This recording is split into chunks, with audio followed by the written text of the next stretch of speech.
जय हिंद साथियों, एक बार फिर से स्वागत है आपके अपने चैनल एनरोली क्लासेस में। तो आप सभी लोग कैसे हैं? आई होप आप लोग अच्छे होंगे, स्वस्थ होंगे, मस्त होंगे और अपनी पढ़ाई भी अच्छे से कर रहे होंगे। तो आज हम फिर से हाजिर हैं एक नई सीरीज के साथ, जिसमें हम कुछ फिल इन द ब्लैंक्स के क्वेश्चन आपसे कराएंगे। तो आप लोग ये कुछ सामान्य से क्वेश्चन है, आप लोग जरूर आंसर करेंगे। देखते हैं आप लोगों के कितने आंसर सही होते हैं। तो चलिए स्टार्ट करते हैं आज की क्लास। आज की क्लास का पहला क्वेश्चन है क्वेश्चन नंबर 1। इसमें ऑप्शन नहीं होंगे, आप लोगों को ही आंसर देना है। आंसर आप लोगों को ही देना है। क्वेश्चन कह रहा है सामान्य प्रसव को क्या कहते हैं? सामान्य प्रसव को क्या कहते हैं? आप लोग अपना आंसर कमेंट कीजिए। जो प्रसव होता है या लेबर होता है वो 2 टाइप का होता है। कैसा? नॉर्मल और अबनॉर्मल। तो वही यहाँ पे सामान्य प्रसव का जो नेम होता है वो पूछ रहा है। तो लेबर कितने टाइप का होता है? 2 टाइप का, नॉर्मल लेबर और अबनॉर्मल लेबर। नॉर्मल लेबर में सारी चीज़ें सामान्य होती हैं, कोई भी क्रिटिकल कंडीशन नहीं होती, ना फीटस को ना मदर को। जो अबनॉर्मल लेबर होता है उसमें मदर और फीटस दोनों में से किसी को एक कॉम्प्लिकेशन हो सकती है या फिर दोनों को हो सकती हैं। तो जो सामान्य प्रसव होता है उसे क्या कहते हैं? इटोसिया कहते हैं। क्या कहते हैं? इटोसिया कहते हैं। सामान्य प्रसव को इटोसिया कहते हैं। और जो अब नॉर्मल होता है उसको डिस्टोसिया कहते हैं। क्या कहते हैं? डिस्टोसिया। याद रखिएगा क्योंकि ऐसे भी क्वेश्चन पूछा जाता है। तो सामान्य जो नॉर्मल लेबर होता है उसको यूटोसिया और जो अब नॉर्मल होता है उसको डिस्टोसिया। नेक्स्ट क्वेश्चन है, यदि महिला का हीमोग्लोबिन या एचबी लेवल 9 ग्राम पर डेसीलीटर से कम हो तो उसे क्या लगाना चाहिए? आप लोग बताइए। आयरन फॉलिक एसिड देनी चाहिए या आयरन सुक्रोज लगानी चाहिए? क्या करना चाहिए? आप लोग अपने आंसर कमेंट कीजिए।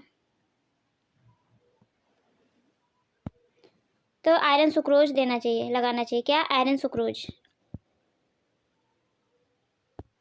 नेक्स्ट क्वेश्चन ये रहा, आपको बताना है कि गर्भस्थ शिशु का योनि मार्ग से बाहर आने के लिए विभिन्न घटनाओं का क्रमबद्ध तरीके से घटित होना क्या कहलाता है? क्वेश्चन को ध्यान से पढ़ेंगे तब समझ पाएंगे, क्योंकि जब ऑप्शन वाले क्वेश्चन होते हैं तो आप लोग तुक्का भी लगा देते हैं कि हाँ ये नहीं ये होगा, लेकिन जब ऑप्शन नहीं होते हैं, फिल इन द ब्लैंक्स वाले क्वेश्चन होते हैं, तो आपको सोचना पड़ता है कि क्या होगा। क्वेश्चन कह रहा है कि गर्भस्थ शिशु का योनि मार्ग से बाहर आने के लिए विभिन्न घटनाओं का क्रमबद्ध तरीके से घटित होना क्या कहलाता है? तो यहाँ पे हम लोग क्या फिल करेंगे? प्रसव, लेबर। क्या कहते हैं? लेबर कहते हैं, प्रसव कहते हैं। नेक्स्ट क्वेश्चन है, बहुप्रसव या मल्टी ग्रेविडा महिलाओं में प्रसव की सामान्य अवधि होती है, कितने घंटों की होती है? प्राइमरी और मल्टी। प्राइमरी में कितने की होती है और मल्टी में कितने की होती है? तो जो प्राइमरी होती है वह 14 से 16 घंटे की होती है, 14 से 16 घंटे की। और जो मल्टी होती है वो 6 से 8 घंटे की। कितनी? 6 से 8 घंटे की। तो यहाँ पे क्या फिल करेंगे? 6 से 8 घंटे। कितने? 6 से 8 घंटे। नेक्स्ट क्वेश्चन ये रहा, पढ़िए और आंसर कीजिए। इसमें ऑप्शन वाला कोई आंसर कीजिए, इसमें ऑप्शन वाला कोई वो नहीं है। क्वेश्चन कह रहा है जीवित शिशु को गर्भाशय के बाहर निकालने की प्रक्रिया क्या कहलाती है? जीवित शिशु को गर्भाशय से बाहर निकालने की प्रक्रिया क्या कहलाती है? क्या कहते हैं? तो डिलीवरी कहते हैं। क्या कहते हैं? डिलीवरी। नेक्स्ट क्वेश्चन, प्रसव प्रक्रिया का स्वतः प्रारंभ होना प्रसव का कौन सा चिन्ह है?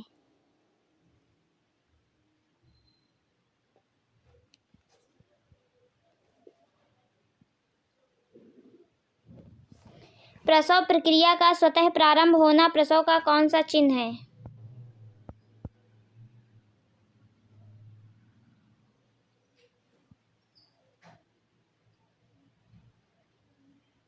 यहाँ पे ये सॉरी रॉन्ग है, नॉर्मल होगा। क्या होगा? नॉर्मल होगा। Right answer normal. नॉर्मल प्रसव का चिन्ह होगा। किसका? नॉर्मल प्रसव का चिन्ह होगा। नेक्स्ट क्वेश्चन, रक्त के साथ सर्वाइकल म्यूकस प्लग का योनि मार्ग से बाहर आना क्या कहलाता है? रक्त के साथ सर्वाइकल म्यूकस प्लग का योनि मार्ग से बाहर आना क्या कहलाता है? आप लोग कमेंट कीजिए अपना आंसर। देखते हैं आप लोगों की मिडवाइफरी कैसी है।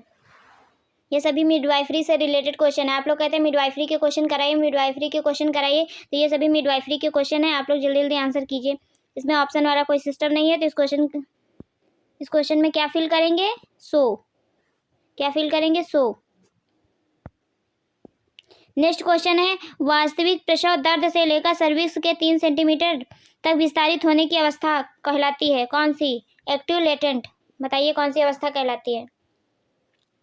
0 से 3 सेंटीमीटर तक विस्तारित होने की कौन सी अवस्था कहलाती है? तो लेटेंट अवस्था कहलाती है। कौन सी? लेटेंट अवस्था। नेक्स्ट क्वेश्चन, सर्विक्स का पूर्व विस्तारण होता है कितने सेंटीमीटर का होता है? सर्विक्स का फुल डायलेशन कितने सेंटीमीटर तक होता है? आंसर कीजिए जल्दी जल्दी। तो कितने तक होता है? Right answer 10 centimetre. कितना सेंटीमीटर तक? सर्विक्स का फुल डायलेशन 10 सेंटीमीटर तक होता है। नेक्स्ट क्वेश्चन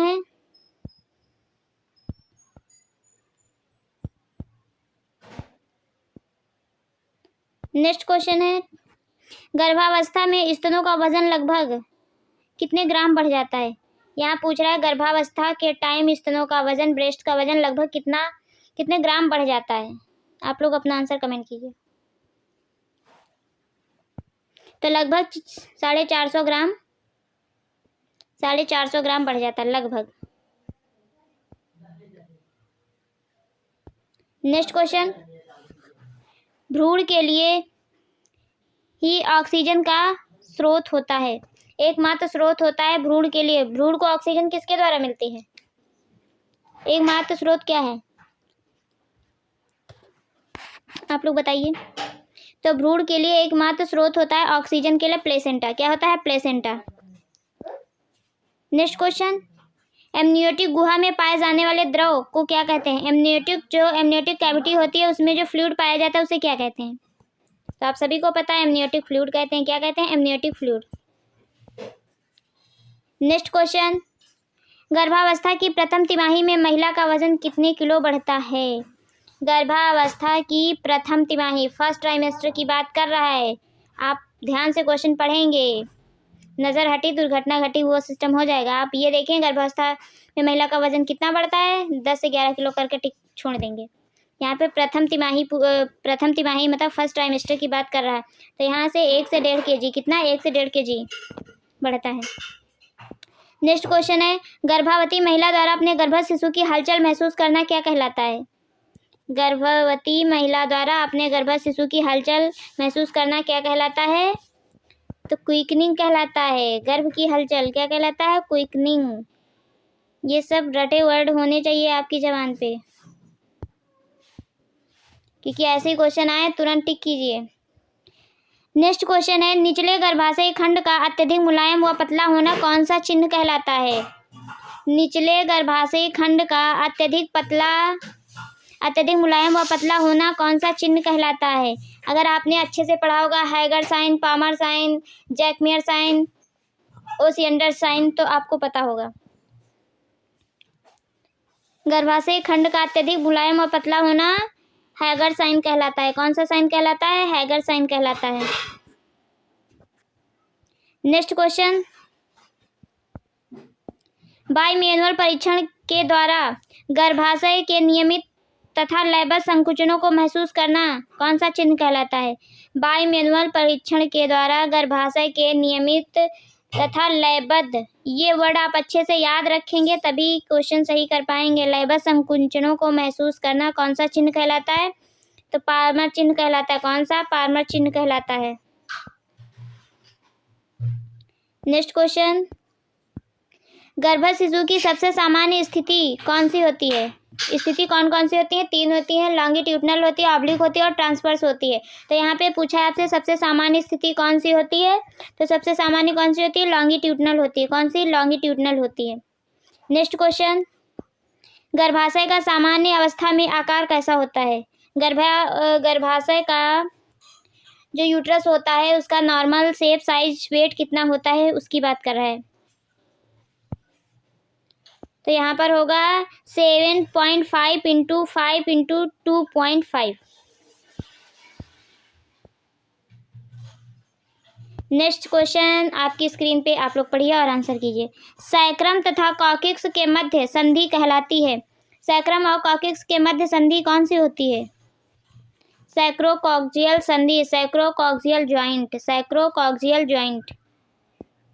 नेक्स्ट क्वेश्चन है शिशु जन्म प्रसव की अवस्था कहलाती है। कौन सी अवस्था होती है? कौन सी? जब फीटस बाहर आता है तो वो कौन सी स्टेज में आता है? First, second, third, fourth? बताइए आप लोग। शिशु जन्म प्रसव की किस अवस्था कहलाती है? तो इसमें आपका होगा सेकेंड स्टेज। कौन सी? सेकेंड स्टेज में बच्चे का जन्म होता है। नेक्स्ट क्वेश्चन, अवास्तविक प्रसव पीड़ा में प्रसूति सूचक चिन्ह रहता है। अवास्तविक प्रसव पीड़ा का मतलब है फॉल्स लेबर पेन में प्रसूति सूचक चिन्ह क्या रहता है? प्रेजेंट रहता है, एब्सेंट रहता है? तो जब ट्रू फॉल्स लेबर पेन है तो एब्सेंट ही रहेगा। तो क्या भरेंगे यहाँ पे? एब्सेंट, एब्सेंट रहता है। नेक्स्ट क्वेश्चन है ऐसी महिलाएं जिसने एक से अधिक बार गर्भ धारण किया हो कहलाती हैं। क्या कहलाते हैं? मल्टी ग्रेविडा, प्राइमी ग्रेविडा या न्यूली ग्रेविडा या न्यूली पैरा? ऐसी महिलाएं जिन्होंने एक से अधिक बार गर्भ धारण है तो कौन सी कहलाएंगी? Multigravida. क्या कहलाएंगी? Multigravida. नेक्स्ट क्वेश्चन, किसी महिला के गर्भवती होने की संख्या का अर्थ कहलाता है। किसी महिला के गर्भवती होने की संख्या का अर्थ क्या कहलाता है? पेरा या ग्रेविडा? तो ग्रेविडा कहलाता है। ग्रेविडा कब होता है? उसने अगर एक बार भी कंसीव किया है तो वो ग्रेविडा ही कहलाएगा। नेक्स्ट क्वेश्चन है गर्भधारण के पश्चात शिशु के व्यवहारिता अधिक अवधि तक पहुंचने के पश्चात जन्म देना क्या कहलाता है? क्वेश्चन कह रहा है, ये ध्यान से पढ़िएगा, दोनों का डिफरेंस क्या होता है। ग्रेविडा कहाँ होता है, पैरा कहाँ पे होता है। गर्भधारण के पश्चात शिशु की व्यवहारिता अवधि तक या जेस्टेशनल एज पहुंचने के पश्चात जन्म देना क्या कहलाता है? पेरा। क्या कहलाता है? पेरा। तो आप समझ गए कि जेस्टेशनल एज 28 वीक्स के बाद, 28 वीक के बाद से जेस्टेशनल एज होती है। नेक्स्ट क्वेश्चन, गर्भावस्था के 40 सप्ताह पर फंडस की ऊंचाई कितने सेंटीमीटर होती है? गर्भावस्था के 40 सप्ताह पर फंडस की ऊंचाई लगभग कितनी होती है? आपको बताना है। तो 31 से 33 सेंटीमीटर के बीच में, 31 से 33 सेंटीमीटर के बीच में होती है गर्भावस्था के 40 सप्ताह में फंडस की ऊंचाई। नेक्स्ट क्वेश्चन है गर्भस्थ शिशु की स्थिति तथा परिस्थिति की जानकारी कौन सी ग्रिप द्वारा प्राप्त की जाती है? Fundal grip, lateral grip, pelvic grip, Pawlik grip. गर्भस्थ शिशु की स्थिति तथा प्रस्तुति मतलब पोजीशन या प्रेजेंटेशन कौन सी ग्रिप से प्राप्त करते हैं, पता करते हैं? तो फंडल ग्रिप से। कौन सी? फंडल ग्रिप से।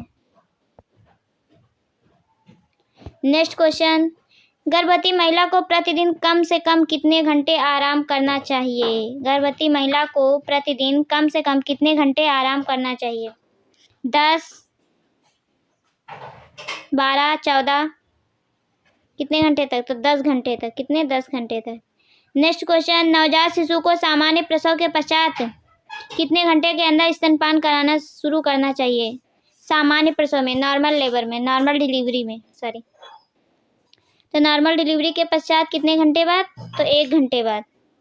कितने? 1 घंटे बाद। याद रखिएगा। नेक्स्ट क्वेश्चन, क्वेश्चन नंबर 29, बहुप्रसव महिलाओं में गर्भावस्था के दौरान फंडस की ऊंचाई सामान्य की तुलना में कितनी होती है? सामान्य की तुलना में अधिक होती है या कम होती है? मल्टी ग्रेविडा महिलाओं में गर्भावस्था के दौरान फंडस की ऊंचाई सामान्य की तुलना में अधिक होती है। कितनी होती है? अधिक होती है। नेक्स्ट क्वेश्चन, गर्भावस्था के प्रथम तिमाही में महिला को समूह से क्या करना चाहिए? अवॉइड करना चाहिए या नहीं? थर्ड ट्राइमेस्टर की बात कर रहा है, सॉरी फर्स्ट और थर्ड दोनों को बताइए। तो फर्स्ट हो या थर्ड ट्राइमेस्टर उसमें बचना चाहिए, अवॉइड करना चाहिए। तो यहाँ पे क्या लिखेंगे? बचना चाहिए। तो आप लोग अपना स्कोर बताएंगे 30 में कितना स्कोर आपका रहा। अगर वीडियो अच्छी लगी हो तो लाइक कीजिए, शेयर कीजिए, सब्सक्राइब कीजिए और एक अच्छा सा कमेंट कीजिए कि आपको क्लास कैसी लगी, आपके लिए कितनी हेल्पफुल रही और आपका स्कोर क्या रहा। आप लोग कमेंट करके बताएंगे। मैं वेट करूँगी। मिलती हूँ नेक्स्ट वीडियो में। तब तक के लिए bye bye, take care, thank you so much.